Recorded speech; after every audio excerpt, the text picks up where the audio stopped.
কোচবিহারের ভবানীগঞ্জ বাজারে অবৈধ পার্কিংয়ের প্রতিবাদে পথ অবরোধ করে বিক্ষোভে শামিল হলেন সাধারণ ব্যবসায়ীরা।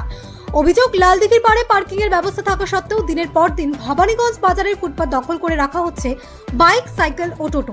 এর ফলে বাজারে চলাচলের ক্ষেত্রে সমস্যায় পড়ছেন ব্যবসায়ী থেকে শুরু করে সাধারণ মানুষ। ব্যবসায়ীদের দাবি, বিষয়টি নিয়ে একাধিকবার প্রশাসনের কাছে জানানো হলেও এখনো পর্যন্ত কার্যকর কোনো ব্যবস্থা নেওয়া হয়নি। প্রশাসনের নিষ্ক্রিয়তার অভিযোগ তুলে বৃহস্পতিবার বাধ্য হয়ে পথ অবরোধে নামেন ব্যবসায়ীরা। বিক্ষোভকারীদের স্পষ্ট দাবি, ভবানীগঞ্জ বাজারে অবৈধ পার্কিং অবিলম্বে বন্ধ করতে হবে এবং ফুটপাত দখলমুক্ত করতে প্রশাসনকে যথাযথ ব্যবস্থা নিতে হবে। ব্যবসায়ীদের অভিযোগ, দ্রুত সমস্যার সমাধান না হলে আগামী দিনে আরও বৃহত্তর আন্দোলনের পথে যাওয়ার বিষয়েও তারা সিদ্ধান্ত নিতে পারেন। অবস্থান বিক্ষোভ আমরা দীর্ঘদিন ধরে গেঞ্জিপট্টির ভিতরে দোকানদার আমরা সবাই একত্রিত হয়েছি। দীর্ঘদিন ধরে আমাদের অবস্থা খারাপ হয়ে গেছে। গেঞ্জিপট্টির মেন মুখের মধ্যে সমস্ত বাইক রেখে মেন গেট বন্ধ করে দিচ্ছে, যার ফলে ক্রেতা সাধারণ ভিতরে ঢুকতে পারছে না। আমরা এর ভুক্তভোগী হচ্ছি, যার ফলে আমরা আজকে সমস্ত দোকানদাররা এসে মেন রাস্তা বন্ধ করছি। প্রশাসন আসুক, প্রশাসনের সঙ্গে কথা বলবো, সমস্ত বাইক এখান থেকে সরাতে হবে। প্রতিদিন এইভাবে পার্কিং জোন আছে লালদিঘির সামনে, ওখানে রাখবে সবাই বাইক। আমাদের মেন রাস্তা প্রতিদিন এইভাবে আসা সম্ভব না। প্রতিদিন এইভাবে রাস্তা সমস্ত বাইক দিয়ে রাস্তা বন্ধ করে দিচ্ছে, ভিতরে লোক ঢুকতে পারছে না, যার ফলে আমরা গেঞ্জিপট্টির সমস্ত দোকানদাররা একত্রিত হয়ে আমরা অবস্থান ধর্মঘট করেছি। প্রশাসনের সঙ্গে এর আগেও কথা বলা হয়েছিল, প্রশাসন পদক্ষেপ নিয়েছিল, কিন্তু 2-4 দিন পরে আবার সেই হয়ে যাচ্ছে, কোনো কাজ হচ্ছে না। তাই এইবার আমরা সমস্ত দোকানদাররা মিলে একত্রিত হয়ে রাস্তা বন্ধ করছি। এবার প্রশাসন আসুক, প্রশাসনকে বলবো যে আপনারা আপনাদের বাইরে যারা আছে বাইক সেটাকে আপনাদের দোকানদাররা তো বাইক রাখে, সেই বিষয়ে কি বলবেন? দোকানদাররাও বাইক রাখে, দোকানদারকে বলা হয়েছে আপনারা বাইক নির্দিষ্ট জায়গা আছে লালদিঘির সামনে, আপনার পার্কিং জোন আছে, ওখানে রাখবে। কিন্তু অন্য কিছু লোক আছে যারা বাইক রেখে এখানে ভিতরে কাজ করে। এই জায়গাটা দেখতে হবে, কারণ আমাদের গেট বন্ধ হয়ে গেলে লোক ঢুকবে কী করে?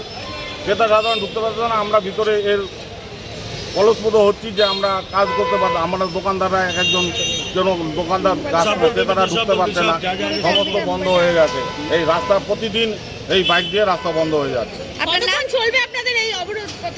যতক্ষণ পর্যন্ত প্রশাসন না আসবে ততক্ষণ পর্যন্ত আমাদের।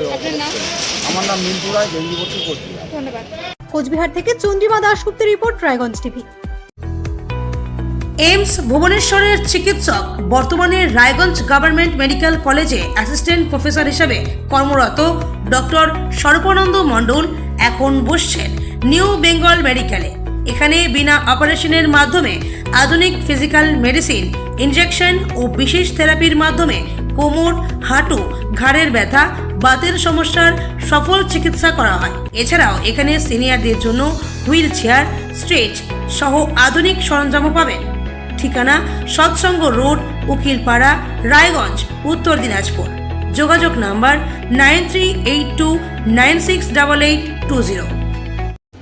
ডক্টর সন্দীপ আগরওয়ালা, নেফ্রোলজিস্ট অর্থাৎ কিডনি বিশেষজ্ঞ, নিয়মিত রোগী দেখছেন রায়গঞ্জ নিউ বেঙ্গল মেডিকেলে। যাদের শরীর বা পা ফুলে যাওয়া, প্রস্রাব চাপ কম বেশি হওয়া, উচ্চ রক্তচাপ, প্রস্রাবে ফেনা হওয়া, ক্রিয়েটিনিন বেড়ে যাওয়া, ডায়াবেটিস জনিত কিডনিতে সমস্যা, কোমরে কিডনির পাশে ব্যথা, এইসব রোগে চিকিৎসা করছেন তিনি। প্রতি মাসে প্রথম ও তৃতীয় শুক্রবার দুপুর 1টা থেকে বসছেন। ঠিকানা সৎসঙ্গ রোড, রায়গঞ্জ। নমস্কার, আপনার ব্যবসার প্রচার কি ঠিকভাবে হচ্ছে না? চিন্তা নেই, রায়গঞ্জ টিভি আছে আপনার পাশে। আমাদের চ্যানেলের মাধ্যমে আপনার ব্যবসা বাণিজ্য, দোকান, শোরুম, কোচিং সেন্টার বিজ্ঞাপন পৌঁছে দিন হাজার হাজার মানুষের কাছে। কম খরচে বেশি প্রচার। বিজ্ঞাপন দিতে আজই যোগাযোগ করুন 7001488607 অথবা 7029082947 এই নাম্বারে। রায়গঞ্জ টিভি উত্তরবঙ্গের ভরসা নিউজ চ্যানেল। বিশ্বাসযোগ্য প্রচার সঠিক মানুষের কাছে।